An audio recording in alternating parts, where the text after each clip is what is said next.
बरगढ़ जिलापाल द्वारस्थ हेले जिला कृषक संगठन मुख्यमंत्री उद्देश्य दाबीपत्र प्रदान 7 दफा दाबी नहीं पत्र उल्लेख।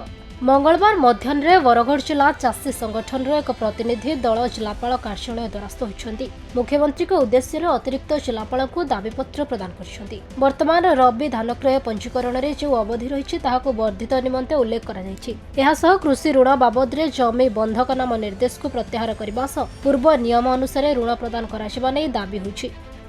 सेपरी अन्य सब बैंकरू जो चाषी मैंने कृषि ऋण खिलाफ कर ओटीएस माध्यम ऋणमुक्त होता बेले समवाय बैंक सेभली कौन व्यवस्था नथिबार जणाइछन्ति।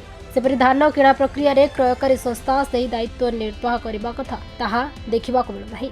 मिलर्स मानक दया धान किणा प्रक्रिया चलिथिबार अभियोग होइछे। अन्य शस्य पाई उपयुक्त प्रोत्साहन राशि सह बजार व्यवस्था करागले चाषी उपकृत हेबे। जिले में थैथान वेस्ट आखु कारखाना करने दाबी होइछे। तेबे गाँवर जलाशय गुड़िक स्वतंत्र योजना माध्यम मेसीन साहाय्य गभीर करा दाबीपत्र उल्लेख कर देवोत्तर जमी चाष करुवा चाषी मैंने किपरि पंजीकरण में सामिल हेबे एवं खूब शीघ्र सेमानक समस्या समाधान कराशिबो से नै मध्य दाबी होइछे।